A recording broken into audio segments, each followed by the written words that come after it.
Hello दोस्तों, नमस्कार। स्वागत है आपका हमारे YouTube channel Uttarakhand GK very easy tricks में। तो दोस्तों, यूके पीएससी के द्वारा उत्तराखंड लोअर पीसीएस के नए पदों पर भर्ती विज्ञापन जारी कर दिया गया है। तो आप में से जो भी अभ्यर्थी दोस्तों उत्तराखंड में लोअर पीसीएस भर्ती का लंबे समय से इंतजार कर रहे थे, उन लोगों के लिए फाइनली एक खुशखबरी आ गई है दोस्तों कि यूके पीएससी के द्वारा 113 रिक्त पदों पर उत्तराखंड सम्मिलित राज्य सिविल अवर अधीनस्थ सेवा परीक्षा 2024 यानी कि उत्तराखंड लोअर पीसीएस 2024 की भर्ती का विज्ञापन जारी कर दिया गया है। जिसके लिए दोस्तों आप आज यानी कि 13 दिसंबर 2024 से लेकर के 4 जनवरी 2025 के मध्य में ऑनलाइन आवेदन कर सकते हैं और फीस जमा करने की अंतिम तिथि भी 4 जनवरी 2025 ही है। और अगर आपके फॉर्म में कोई भी गलती हो जाती है तो आप उसको संशोधन या परिवर्तन करने की जो तिथियां हैं दोस्तों, आपका 10 जनवरी 2025 से लेकर के 20 जनवरी 2025 के बीच में आप इसको संशोधन कर सकते हैं। तो इस भर्ती के लिए क्या क्वालिफिकेशन होगी, कौन कौन अभ्यर्थी इस फॉर्म को भर सकते हैं, क्या इसके लिए आपको पढ़ना होगा, क्या आपका सिलेबस रहने वाला है, कब आपका इसका एग्जाम पेपर होगा, सभी चीज़ों के बारे में दोस्तों आज की इस वीडियो में हम बात करने वाले हैं। और जो भी अभ्यर्थी लोअर पीसीएस बनने का सपना देख रहे हैं या लंबे समय से तैयारी करते हुए आ रहे हैं, तो उनके पॉइंट ऑफ व्यू से भी हम बात करेंगे कि आपको क्या क्या करना चाहिए। जैसे इसमें प्रीलिम्स में आपका क्या क्या सिलेबस है, मेंस में आपका क्या क्या सिलेबस है, और किस हिसाब से आप किस रणनीति के तहत आप लोग इसकी दोस्तों तैयारी कर सकते हैं। देखिए दोस्तों, मैं आपको पहले ही बता दूं कि आप लोगों के पास जो ये भर्तियां हैं, मात्र 113 पदों पर भर्ती आई हुई है। हालांकि हमें उम्मीद थी कि 150 प्लस पदों पर भर्ती आएगी, लेकिन आयोग के द्वारा यहाँ पर कम पदों पर ही भर्ती निकाली गई है। क्योंकि अभी हुआ ये था कि बहुत सारे लोअर पीसीएस का सिलेक्शन अपर पीसीएस में हो गया था, तो आई थिंक वो वैकेंसीज अभी तक आयोग ने इसमें काउंट नहीं करी है।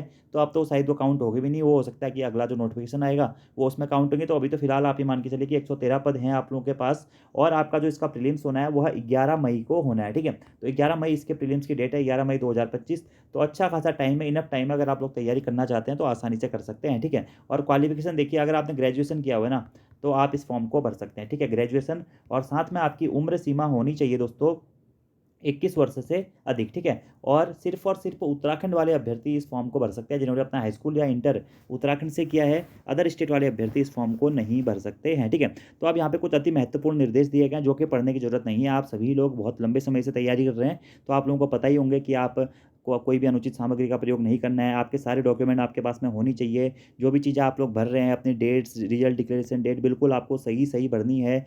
जब भी आप फॉर्म सबमिट कर रहे हैं उससे पहले आपको बिल्कुल अपने ईमेल आईडी, अपना फ़ोन नंबर, ईमेल आईडी, सब कुछ आपको प्योरली चेक कर लेना है, खासकर अपनी ईमेल आईडी और आपका आधार कार्ड नंबर। ठीक है, उसमें परिवर्तन आपका बाद में नहीं हो पाएगा। ठीक है, और आपको सभी जानकारियाँ बिल्कुल सही सही भरनी है, कोई भी आपको गलत तथ्य नहीं देना है। अगर आप बाद में वो तथ्य साबित नहीं कर पाते हैं तो आपको फिर भर्ती हेतु अनर्ह कर दिया जाएगा। ठीक है, और भी कई सारी चीज़ें हैं कि आपके एडमिट कार्ड कैसे आएंगे, कौन कौन से शासनादेश के तहत है, और आपका ईडब्ल्यूएस जो प्रमाण पत्र है या अन्य सभी प्रमाण पत्र फॉर्म भरने की अंतिम तिथि से पहले वैलिड होने चाहिए। ठीक है, और साथ ही एक और पॉइंट यहाँ पे लिखा गया है कि जो उत्तराखंड राज्य आंदोलन के चिन्हित आंदोलनकारियों या उनके आश्रितों हेतु आरक्षित पदों पर भर्ती माननीय उच्च न्यायालय नैनीताल के योजित रीट संख्या इतना इतना के तहत पारित होने वाले अंतिम निर्णय के अधीन रहेगी।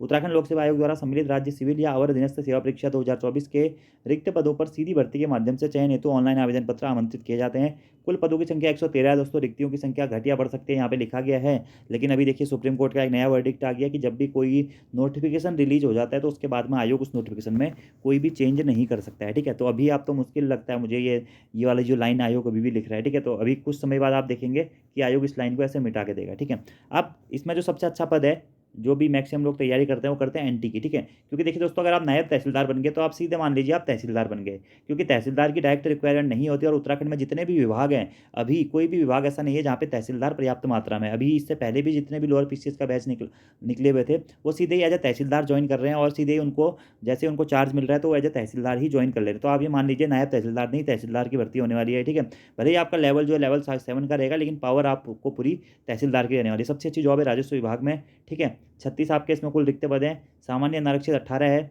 फिर अनुसूचित जाति 8 है, और एससी की 2 है, ओबीसी की 5 है, और ईडब्ल्यूएस की 3 सीटें हैं। बाकी यहाँ पे रिजर्वेशन आप लोग देख सकते हैं किस किस कैटेगरी में कितनी कितनी सीटें हैं। ठीक है, ऐसे उप कार्यपाल में 14 सीटें हैं कुल मिला के। ठीक है, और ऐसे ही दोस्तों पूर्ति निरीक्षक में कुल आपकी 36 सीटें हैं, और विपणन निरीक्षक में कुल दोस्तों आपकी 6 सीटें हैं। ठीक है, तो यहाँ पे पूरा डिटेल लिखा गया है कि कुल कितने पद रिक्त हैं, कौन सी कैटेगरी के लिए कितना है। ठीक है, इसके साथ में श्रम परिवर्तन अधिकारी में 5 पद हैं, आबकारी निरीक्षक के 5 पद हैं, ज्येष्ठ गन्ना निरीक्षक और गन्ना विकास निरीक्षक के 2 पद और 6 पद हैं, खंड सारी निरीक्षक के दोस्तों यहाँ पर 3 पद रहने वाले हैं, ठीक है।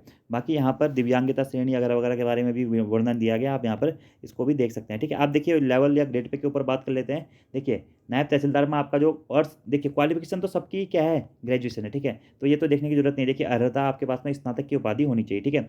और अधिमानी अर्हताओं की कोई आवश्यकता नहीं होती है। देखिए यहाँ पे आपका लेवल 7 का ग्रेड पे रहने वाला है 44,900 से लेकर के 1,42,400। उप कारावाल में लेवल 6 का ग्रेड पे है, ठीक है, 14 पद हैं, ठीक है। यहाँ पर क्या है आपको, देखिए यहाँ पे आपके पास में एक तो ग्रेजुएशन होना चाहिए और साथ में हिंदी का कार्यकारी ज्ञान होना चाहिए, यानी कि हिंदी भाषा का ज्ञान आपको होना चाहिए, ठीक है। बाकी यहाँ पर कुछ फिजिकल क्राइटेरिया भी मांगा गया है, तो आपको ये फिजिकल क्राइटेरिया भी फुलफिल करना है, ठीक है। आपकी एज का हो गया, हाइट का हो गया, वो सब चीज़ें यहाँ पे दी गई हैं, ठीक है, पुरुषों का भी और महिलाओं का भी। ऐसे पूर्ति निरीक्षक की बात करते हैं। पूर्ति निरीक्षक में कुल आपके 36 पद हैं और शैक्षिक अर्हता वही दोस्तों ग्रेजुएशन मांगी गई है, ठीक है। देवनागरी लिपि का अच्छा ज्ञान आपको यहाँ पर होना चाहिए, ठीक है। लेवल 6 का ग्रेड पे है। विपणन निरीक्षक में भी लेवल 6 का ग्रेड पे है और 6 पद इसमें आपके रहने वाले हैं, ठीक है। वही आपका ग्रेजुएशन मांगा गया है। श्रम प्रवर्तन अधिकारी में भी दोस्तों आपका ग्रेजुएशन माना गया है, लेवल 6 है। आबकारी निरीक्षक लेवल 7 है और यहाँ पर भी आपका ग्रेजुएशन मांगा गया है, ठीक है। आबकारी निरीक्षक के लिए आपका फिजिकल भी होता है, तो फिजिकल के क्राइटेरिया भी आप लोग देख सकते हैं, ये आपके फिजिकल के क्राइटेरिया रहने वाले हैं, ठीक है। और इसी के साथ में ज्येष्ठ गन्ना विकास निरीक्षक में कुल पदों की संख्या 2 है और लेवल 6 का एक ग्रेड पे है। यहाँ पे भी आपके पास में ग्रेजुएशन होना चाहिए और यहाँ पर आपके पास में एग्रीकल्चर में पोस्ट ग्रेजुएशन की उपाधि भी होनी चाहिए, ठीक है। तो गन्ना वालों के लिए थोड़ा सा स्पेशल क्राइटेरिया यहाँ पे रहने वाला है। ऐसे ही खंड सारी निरीक्षक के 3 पद हैं, यहाँ पे आपके पास में नॉर्मल ग्रेजुएशन होना चाहिए, ठीक है। देखिए आयु सीमा आपकी मिनिमम 21 वर्ष होनी चाहिए और अधिकतम दोस्तों कितना, 42 वर्ष होनी चाहिए। 1 जुलाई 2024 को अगर आपने 21 वर्ष पूरे कर लिए तो आप इस फॉर्म को भर सकते हैं और 42 वर्ष से कम आपकी एज है तो आप इस फॉर्म को भर सकते हैं। बाकी SC ST OBC को जो रिजर्वेशन मिलता है उसके अनुरूप शर्तें यथावत रहेंगी, ठीक है। बाकी यहाँ पे कुछ और चीज़ें लिखी गई हैं। देखिए हर कैटेगरी के लिए छूट वगैरह वगैरह के बारे में लिखा गया, तो आप दे पढ़ सकते हैं। ऐसी अनिवार्य या वांछित अर्हताएं यहाँ पे कुछ हैं, वो भी आप लोग पढ़ सकते हैं। सारी चीज़ें जो बची हैं दोस्तों, बिल्कुल बेसिक सी चीज़ें आप लोग देख सकते हैं। नॉर्मली आपके पास ग्रेजुएशन है तो आप इस फॉर्म को भर लीजिएगा। आपके सारे डॉक्यूमेंट तैयार होने चाहिए। आप अपने जो भी डॉक्यूमेंट्स हैं उनको देख लीजिएगा कि कहीं वो एक्सपायर तो नहीं हो गए। कैसे आपको आवेदन करना है, यूके की ऑफिशियल वेबसाइट psc.uk.government.in पर जाना है। वहाँ पे जाके मेन्यू बार में जाके हाउ टू अप्लाई पे क्लिक करना है, फिर एडवर्टाइजमेंट डिटेल्स पे क्लिक करना है, वहाँ से इंपॉर्टेंट डेट्स पे जाना है, फिर how instruction to filling up online application form में जाके अप्लाई नाउ पे जाकर आपको क्लिक करना है। अप्लाई नाउ से आप रजिस्ट्रेशन करना है, लॉगिन करना है, पासवर्ड बनाना है। लॉगिन और पासवर्ड बनाने के बाद में आपको लॉगिन कर देना है। बेसिक इन्फॉर्मेशन भरनी है, अपने क्वालिफिकेशन एंटर करनी है, आपको अपनी सभी जानकारियाँ, मार्कशीट वगैरह वगैरह के रोल नंबर वगैरह सारा अपडेट करके अपनी फोटो और सिग्नेचर अपलोड करना है और उसके बाद में लास्ट में फॉर्म को फाइनल सबमिट कर देना है। इसी के साथ में फाइनल सबमिटर के बाद अगर आपकी कोई गलती हो जाती है तो 10 तारीख से लेकर के 20 तारीख के बीच में आप इसको संशोधन भी कर सकते हैं।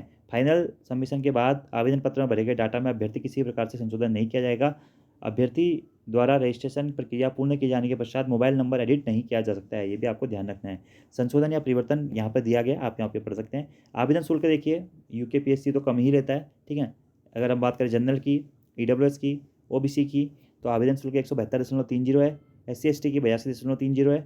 यहाँ पे राजकीय गृहों में अनाथ बच्चों के लिए कोई भी शुल्क नहीं है। दिव्यांगों के लिए मात्र 22.5 रुपये शुल्क आपका यहाँ पर रहने वाला है, ठीक है। बाकी यहाँ पे कुछ और चीज़ें भी दी हुई हैं, आप इसको देख सकते हैं। चयन प्रक्रिया है तो महत्वपूर्ण निर्देश दिए गए हैं, ठीक है, इनको भी आप लोग पढ़ सकते हैं, ठीक है। 3 स्टेप में आपकी ये प्रोसेस कंप्लीट होती है दोस्तों। पहले आपका स्क्रीनिंग परीक्षा होती है, उसके बाद में आपका इसका मेंस परीक्षा होती है और उसके बाद में आपका दोस्तों इसमें क्या होता है, इंटरव्यू होता है, ठीक है। स्क्रीनिंग परीक्षा में 1/4 नेगेटिव मार्किंग भी आपकी होती है, ठीक है। और भी यहाँ पे सारी चीज़ें दोस्तों लिखी हुई हैं, आप इसको ध्यान से पढ़ सकते हैं, ठीक है। क्या क्या नियम है, किस प्रकार से आपको फॉर्म भरना होता है, सभी चीज़ें यहाँ पर कदाचार वगैरह वगैरह के बारे में भी दिया हुआ है, ठीक है। तो ये था आपका पूरा नोटिफिकेशन, ठीक है। बाकी आपके सेंटर्स के कोड भी दिए गए हैं कि कौन कौन से जनपदों में आपके सेंटर होंगे, तो आप इन सेंटर पे, ठीक है। अब सबसे बड़ी बात आती है आपके सिलेबस के ऊपर। देखिए दोस्तों अभी इस बार इसका सिलेबस चेंज हुआ है, ठीक है, लोअर PCS का और खासकर मेंस का, ठीक है। तो मेंस का सिलेबस यहाँ पर आपका चेंज हुआ है, ठीक है। तो एक चीज़ ये है कि मेंस के सिलेबस में पहले 2 पेपर होते थे, आप कितने पेपर है, 4 पेपर हैं, ठीक है। देखिए दोस्तों आपको एग्जाम डेट आप लोगों के पास में 11 मई, ठीक है। तो जो भी अभ्यर्थी पहले से तैयारी करते हुए आ रहे हैं, जिनका GS वाला सेक्शन ठीक है, तो उनसे मैं कहूँगा कि आप लोग प्रीलिम्स के साथ साथ में मेंस की तैयारी भी करते हुए चलें, क्योंकि मेंस में फिर आपको लंबा समय नहीं मिल पाता है, ठीक है।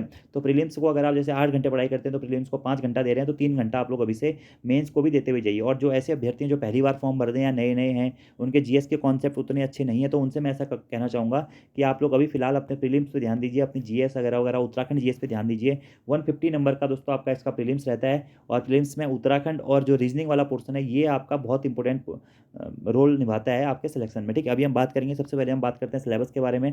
तो ये देखिए दोस्तों आपका प्रीलिम्स परीक्षा है, 150 नंबर का प्रीलिम्स होगा, 2 घंटे का समय आपको मात्र दिया जाता है, ठीक है। 150 क्वेश्चन होंगे, इसमें 50 क्वेश्चन दोस्तों आपके क्या होते हैं, रीजनिंग के आते हैं, ठीक है। तो रीजनिंग में जिसकी भी रीजनिंग अच्छी है उनके लिए तो बिल्कुल आराम से वो पेपर निकाल लेते हैं, ठीक है। 50 क्वेश्चन आते हैं इसमें आपके रीजनिंग के, और 30 से 35 क्वेश्चन दोस्तों आपके इसमें आते हैं उत्तराखंड के। कितने हो गए? 80-85 नंबर हो गए, और 15 नंबर आते हैं आपके इसमें करंट अफेयर, यानी कि 100 नंबर तो आपका इतना ये 3 सब्जेक्ट ही आपके कवरअप कर देते हैं, ठीक है। बाकी जो बचा हिस्ट्री, पॉलिटी, ज्योग्राफी, इकोनॉमिक्स और आपका ये कंप्यूटर और साइंस एंड टेक, ठीक है, सबसे 10-10 नंबर का आप लोग मान के चलिए, और इस प्रकार आपका 150 नंबर का पूरा पेपर सेट हो जाता है। तो इसी के साथ आपको तैयारी करनी है, रीजनिंग में आपको अच्छा टाइम देना है, और आपको ये करंट अफेयर डेली करने हैं। अभी से आप करंट अफेयर कर लीजिएगा, नवंबर से आप कर लीजिएगा, या सितंबर से आप लोग करंट अफेयर्स कर लीजिएगा, आपके एग्जाम तक इन्हीं लेटेस्ट महीनों के पूछे जाएंगे, ठीक है। बाकी उत्तराखंड पे विशेष फोकस आप लोग कीजिएगा, ठीक है।